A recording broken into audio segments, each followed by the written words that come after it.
Everybody, smart Web3 fans, welcome back to another episode of the Smart NFT podcast. I'm using Crypto MC, the media host of the podcast, and please welcome my guest today. He's Elbert Toha. He's tech entrepreneur from Indonesia, and Indonesia is sort of a home of the Envelop because our genius member Alex is also in Bali. He's founder and CEO of ADX Asia. He's the founder of the Jagad token. It's a unique token, which is going to be discussed as well. So Elbert, welcome to our podcast. Thanks for joining us today. Thank you. Thank you for having me. You are absolutely experienced and educated gentleman. So it's amazing to read your LinkedIn. So tell us briefly your story. How did you join a Web3 movement and what excites you most of all in this space? Yeah. So I probably about my background first. So actually, I've been a software engineer and entrepreneur for about 11 years. So I ADX Asia is one of my company. I started it about 8 years ago, and it's a Web2 spaces. And I recently, not recently, actually, early last year, early 2002, I started jumping on the Web3. And I figure because, as an entrepreneur, I face many problems. And one of the biggest problem that I face, even until now, it's a working capital problem. So it's always like my company is always being paid late by the client, but then we have to pay our vendors upfront, right? Otherwise, they won't work. And the problem is, even people like myself, I would consider myself in a lending business. I'm sort of like unbankable, just because my company doesn't have any assets. I mean, we are agencies, so we don't have any assets, so we cannot like borrow from the bank. So the only avenues left for me to borrow is there is a peer-to-peer lending in Indonesia, and the problem with that is it's a very high interest rate. So in a year, I have to pay interest about 27 to 30%. It's like super high, and the process itself, it's quite something, I would say. It's not like fast or anything, but I still have to do some work. So when I think early 2002 or late 2001, there was an NFT boom, right? Where people suddenly start buying NFTs and everything. Now, I become aware of I heard of blockchain, but pretty much I heard a few years ago it's just Bitcoin, right? But then there was an NFT boom, and suddenly I was like, hey, blockchain has progressed a lot in the recent years that now we can build anything on top of it. Now it becomes like a general purpose computing tools that whatever you want to build, you can build it in the form of smart contract, of course, but then you can build it. So I figure like, hey, I have this problem. I mean, part of my background, my formal education is finance as well. And I've been in tech, and I've been dealing with this problem, which seems to never go away. And when I discover blockchain, it's like, hey, I think I can build something. I can build something to solve my problem. And I think by extension, everyone's problem, every business owners in Indonesia. So that's why I started like jump full speed to Web3 early 2022, and then I start like meeting friends, meeting communities, meeting people from all sort of Web3, and then and then I found the idea to start Jagad, and until now, I mean, I've been running Jagad for about a year. Well, thank you for getting ready for the next question. So how do you see that three components? You are not a hard sort of religion Web3 evangelist like sort of No. Roger Vera, but else. But you connect three areas. First, you come from a sort of traditional fiat finance reality. Then you come from tech Mhm. entrepreneurship, and then you discovered Web3, so you realized to connect. And then you came for an idea of Jagad, and let me read the Jagad definition from the website. Got rid of that. Here, so Jagad IDR, GIDR, is unique blockchain token that functions as a proxy rupiah. Rupiah is an Indonesian rupiah, fiat currency. Yes. Now, unlike a stable coin, it's not analogous stable coin, which typically holds its value already against a particular asset. GIDR directly represents the real Indonesian rupiah IDR. So it sounds intriguing. Could you please elaborate? What does it mean? How you Yes. capture the idea? I think when I meet everyone from the Web3 communities, right, like JIDR, usually we just, oh, it's stablecoin because it's easy to explain. Like everybody already knows the concept stablecoin. But actually, if we like dig deeper of what it is, it's quite different. So, for example, we have some stablecoin elements, but there's some part of it that's not the same. So let's take, for example, USDC, right, or USDT Circle. You, for example, buy USDC with your USD, for example, and they have this. I mean, USDC now, but it's $40 billion circulating, right? Now it's backed by the real USD. I mean, they claim you can always redeem it to one to USD, but then do they save it in the USD, real USD? I don't think so, because if you see of the proof of reserve, they put some in the treasury bill, right, and the US government bonds. I think they have sort of like other investment instrument that they use. Now, we don't do that. We don't do that. So our goal for GIDR rupiah is whatever GIDR is circulating out there, there is a 1 rupiah in the bank account, and we don't use it like to buy like Indonesian government bonds or whatever, and we don't use it to invest, because the goal is to really like demonstrate if rupiah can be sort of like, we bring rupiah onto the blockchain. So the goal is to whatever movement happen on the blockchain, it will also reflect the movement on the real world, on the financial institution side, on the Web2 part of the world. Mm-hmm. So that's sort of, I think, what we are aiming here. The thing about stablecoin in Indonesia is there is no regulation, there is no law. We just, okay, imagine like this is just a bank deposits, but on the blockchain, and have the properties of Web3, then open a lot of access to the all the Web3 functionalities. Well, sounds a bit sophisticated, but nonetheless, for those who are become interested, I encourage you to connect to Elbert personally, or go to Jagad website, find the link there, and dive into this amazing. So the first question: has it already worked? Does it work? Yes. Really? So you could download our app in the Play Store. You can search J Wallet. And then what you could do right now, primarily on the app, is if you have cryptocurrency, you could convert it to Jagad IDR, and then you could send the JIDRs, like redeem it to local financial institutions, so to bank accounts, and to, like here in Indonesia, we have e-wallet, like the Web2 e-wallet, right? Not the Web3 wallet. The one that Indonesians are normally used for payments, for paying electricity, buying food, all stuff. So it's all connected. So right now, we want to, like, our mission is to bridge cryptocurrencies and local economy. And I think the first step towards that mission would be to bridge cryptocurrencies to local financial institutions first. And that's exactly what you can do in the app. So if you usually people like foreigners in Bali, they use OTC services, right, to get cash. We haven't like served cash, but right now we already can send the money, like the JDR, to your bank account or to e-wallet. Also, could you please clarify? I'm not sure that I've realized the main idea very, very precisely. What market problem with the rupiah or fiat money exists, and what does that resolve?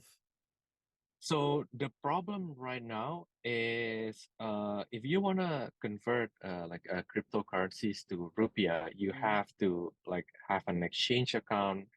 Then you need to have a bank account, which they're gonna transfer to an e-wallet.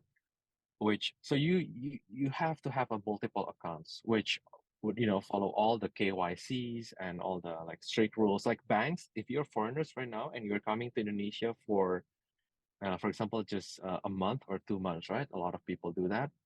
You cannot open a bank account. So technically, you cannot. You are unbankable. I would say that.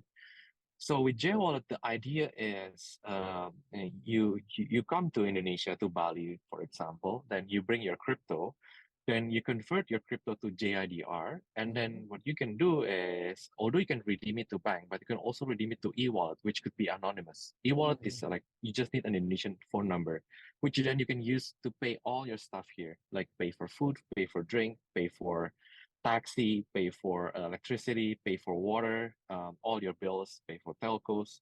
And then what you could also do is you could also start transferring it to your friends. So this sort of like a pilot project as so you can settle like, if you borrow your friend some money, you can transfer the idea to your friends. So technically we are like sort of trying to become to provide a banking service to the non-unbanked to the unbankable foreigners in Indonesia. Got it. Let me paraphrase. If you are a crypto holder, you came to Bali, you wanted to pay in rupiah, but you cannot be serviced by banking system. You cannot be banked by rupiah in a traditional way. You may use electronic rupiah by using Jagad token and paying rupiah, but not being banked by Indonesian banking system. Got it. Yes, Amazing. yes. Right. Correct. Well, so technically, how does it work? Which blockchains? What standard of a token? Give us some details. Yeah, so our token is built on top of Solana. The reason for that, usually people ask why. It's because a year ago when we when we brainstormed about this, like Solana is fast and cheap, right? So that's the only two criteria that we have to do about this. So yeah, Solana it is. Okay. So why didn't you use Ethereum? Or let me paraphrase the question. Do you see any problems with ERC20 popular tokens, pros and cons? What are your thoughts on that?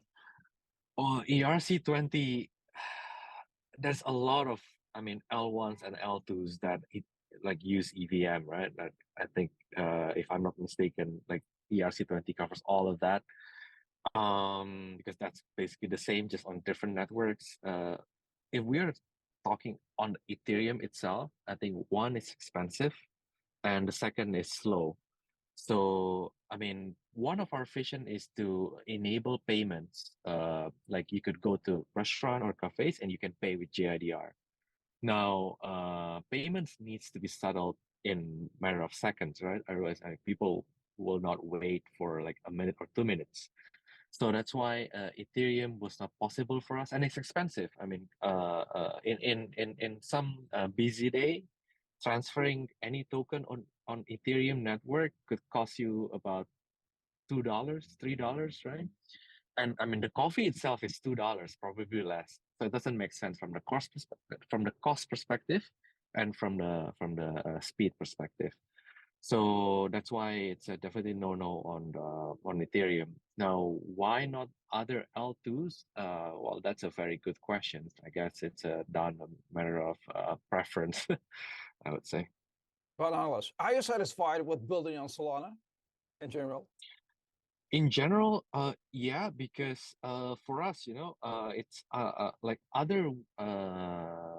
Okay, let me rephrase. For us, the utility is what's important. If you are a J Wallet user, you wouldn't care what JIDR is built on top of, because the primary function is, as long as you can redeem it to your bank account or e-wallet, or later can be used for payments, you wouldn't care what network is it based on, right? So that's why we feel like the choice of network doesn't really impact user that much. Doesn't really a high stake decision for us. as long as it's cheap and fast, of course. Well, so great. I'm very excited with the technical solution. So we will be closely following.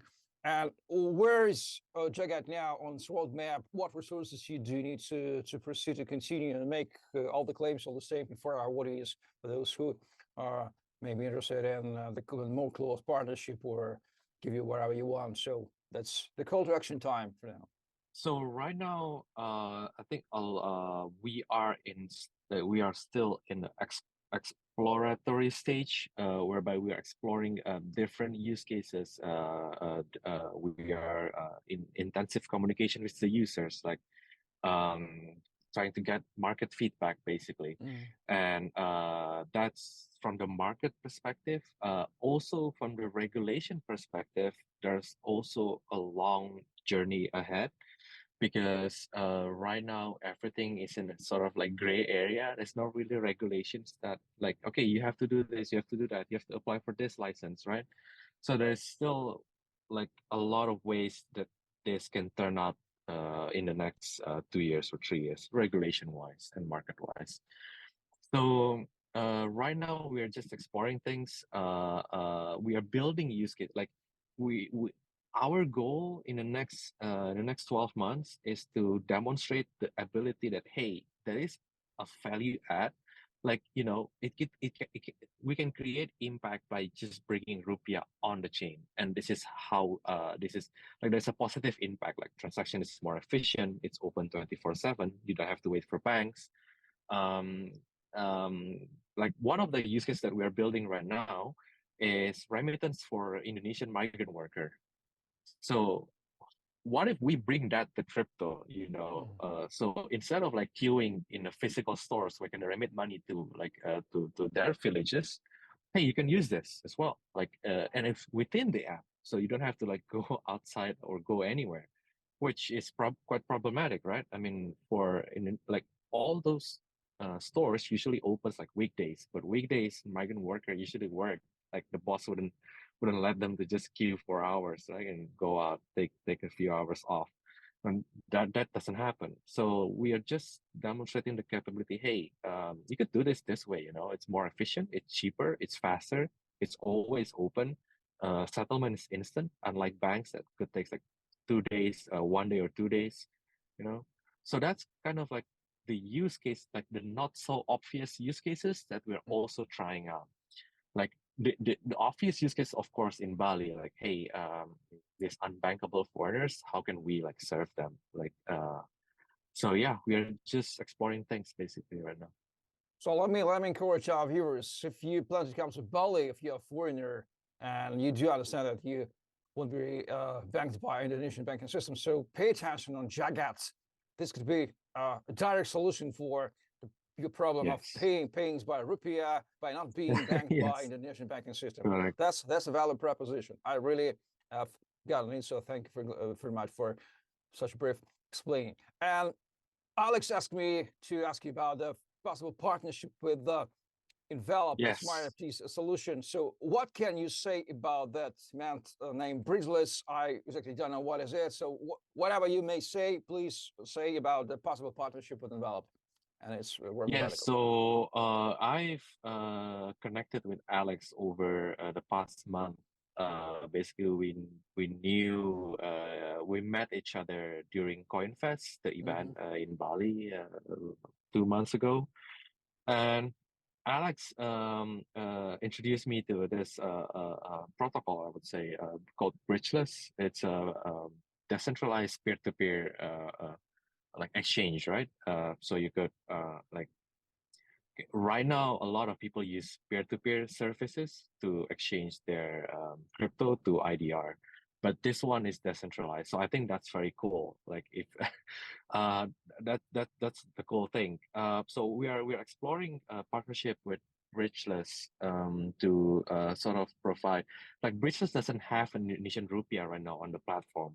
So what we come in our role is to provide like a rupiah settlement in the platform, whether it be in JIDR or partly use our system to disperse to banks and wallets.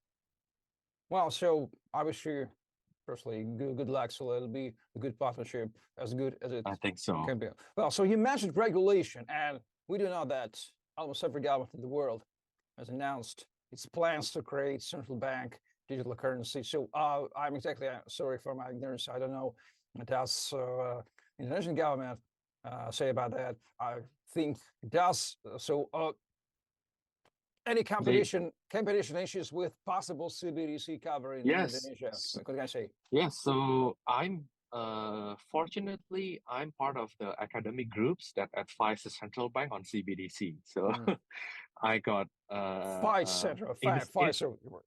advisor. Ah, So we are Pfizer. Sorry, there's an academic group that advise central advisors. bank Okay, on okay. yeah. So they want to launch CBDC, and they like Indonesian government stance has been very careful. So they have a lot of questions, design questions even on the system that they have to yet to answer, and it's a long list of questions they have to think about. So CBDC is not going to be here for at least 4 to 5 years, I would say. With that said,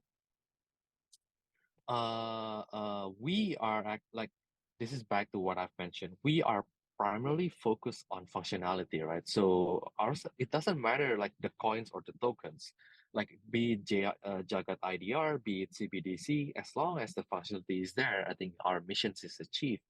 So what I told the central bankers about, I mean, we've talked quite often to them, and what I told them is, hey, Jagad IDR is actually building a way for CBDC. I mean, um, like CBD, they plan CBDC, but the problem is they don't know what CBDC is for. Mm-hmm. Like, why do we need it? Like, what do we use it for? So I come to them like Jagad is part of, hey, this is how you can use CBDC. And when CBDC launch, I'm super open to convert all the Jagad IDR into CBDC. So CBDC will get traction, volume, and use cases that even before it launched. So that's sort of like my position towards CBDC. Well, I would advise to all the banks to learn the Nigeria in Naira case. So I think so. Yeah, that's kind of messy, right? I'm slightly saying not a fan of idea of CBDC. I think it's sort of not money at all. But I hope the CBDC project will fail everywhere in the world, because if they won't fail, so we will have a sort of digital detention camp in the world. So that's another sad story. We want to elaborate. Hopefully it doesn't come to that. Hopefully. Definitely. So that's why that's why we want to advise on CBDC so it doesn't become digital detention camp. Okay, so that's why we want to have our say in it, from the industry players. This is a great social responsibility effort. Yeah. This is another function of yours. So keep this very responsible. Okay, I'm representing the Web3 industry to maintain the idealism, even in secret. See how it goes. Well, talking about Web3 community and Web3 penetration in Indonesia, recently we did an episode with Melissa Kurtkain, one of the heads of the biggest Web3 community in Southeast Asia. So I'll put the link in the description. So guys who are interested, please check this episode. So what can you say about, in general, penetration of Web3, adoption of Web3 and crypto idea in any cases, starting with using simple as money and ending with higher building startups like you?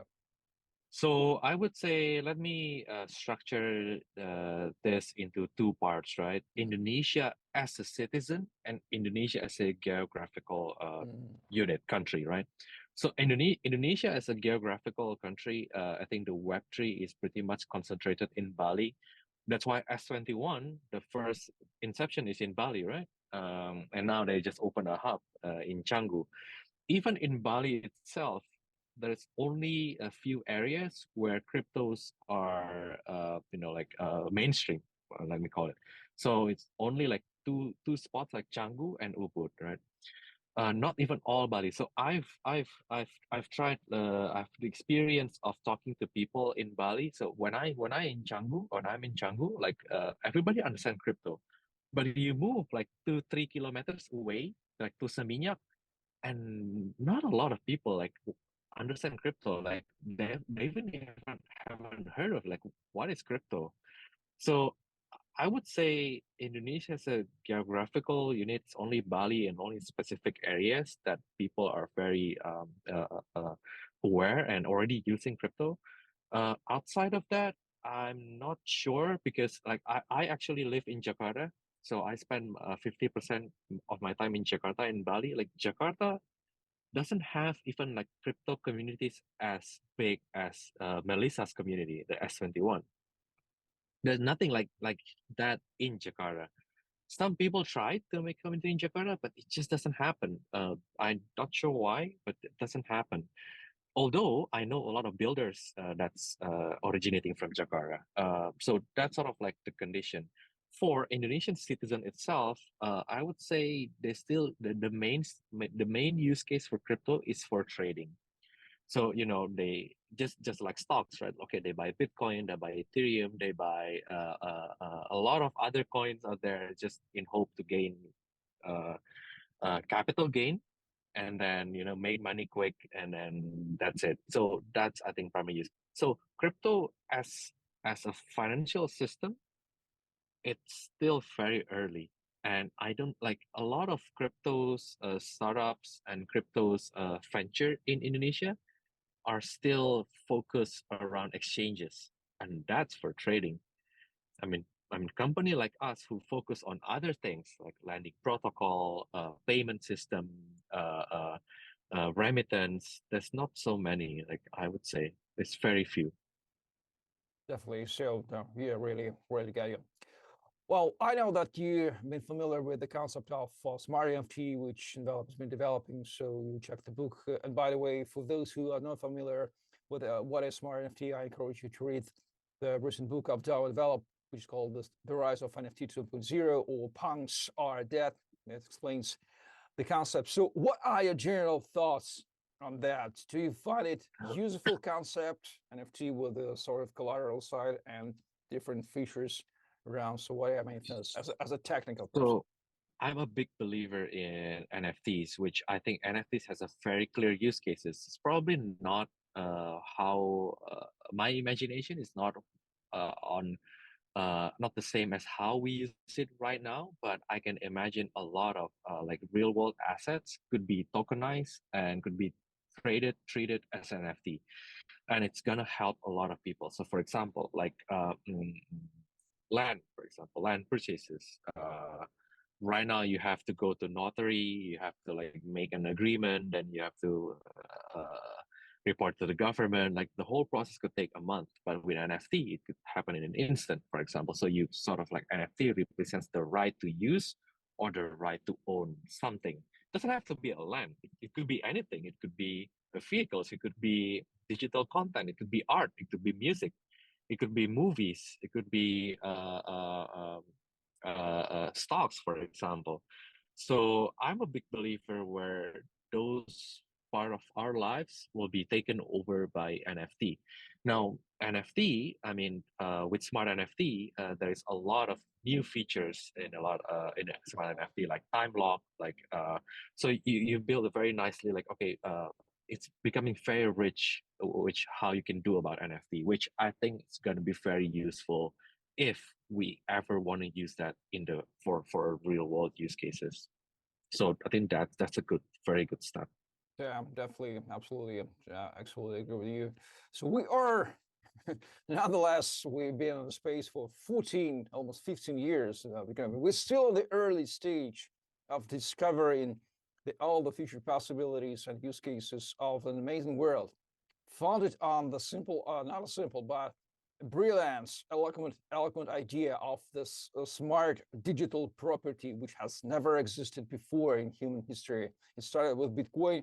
It continued with thousands of cryptocurrencies, and Jagad token is also has established its own place in this ecosystem. So, and we are everywhere in geographical and mindset features and everywhere. So I'm absolutely satisfied. So Elbert, what are visions? What will we get in the upcoming 2024 year in Web3? So maybe make a sort of forecasting. Give us your vision.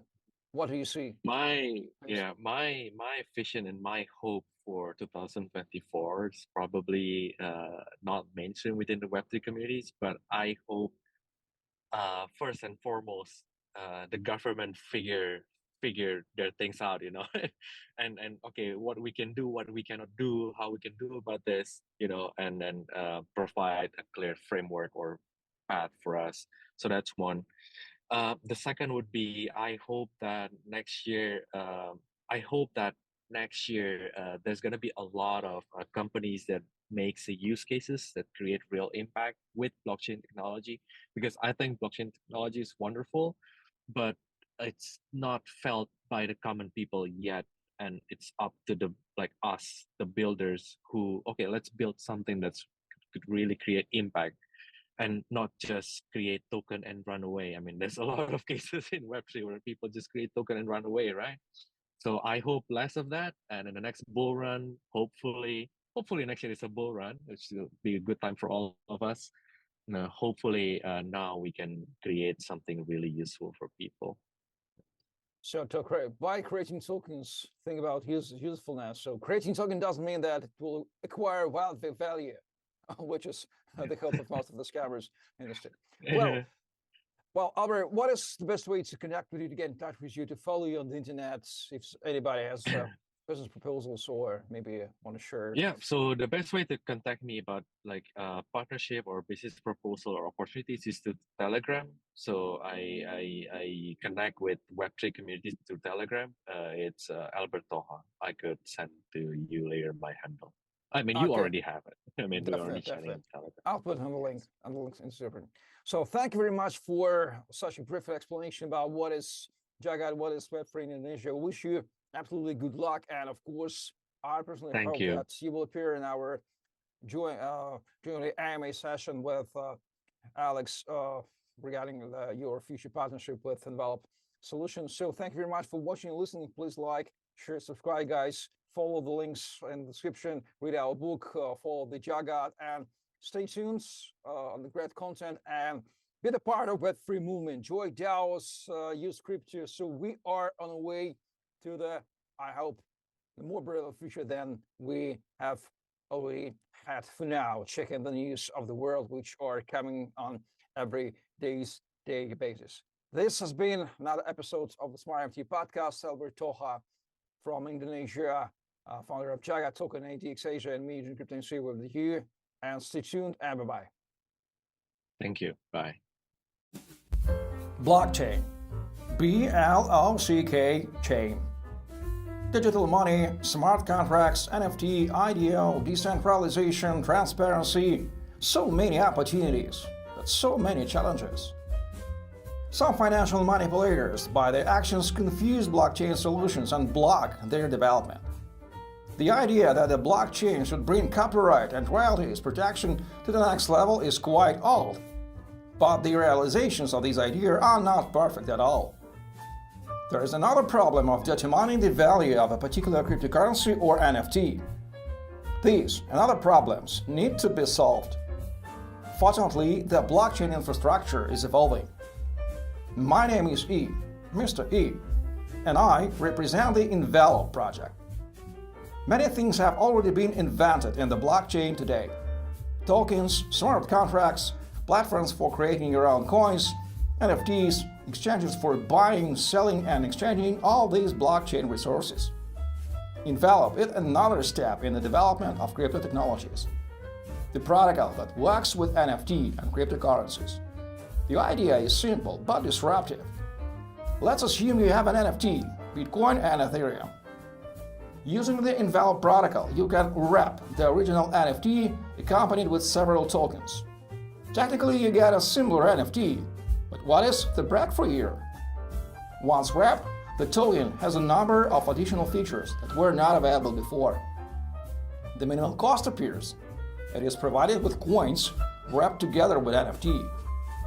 An asset wrapped with Envelop has a number of properties that allow the original author to receive royalties from the resale of that asset. Various rules can be applied to the wrapped token. For example, a lock period for unwrapping. It secures the asset till the determined moment or safeguards it from speculation during the hype period. At the same time, wrapped tokens can be transferred and traded. These are just some of the scenarios for using Envelop. NFTs become more popular, and the tools provided by Envelop expand the opportunities of NFTs utilization. Wide application possibilities are achieved due to the fact that, in addition to the protocol, the project includes a number of subsystems. The protocol provides functions wrapping and unwrapping. Oracle Mechanics provides asset valuation using analytical algorithms. Index provides a summary assessment of several NFT assets with the common criteria. The project has its own token, which connects all elements of the system. Altogether, this is Envelop, a tool in the blockchain world for building modern and secure systems in various fields. Find more info about the project on the website. Envelop. Make your NFT valuable. Just practical, no hype.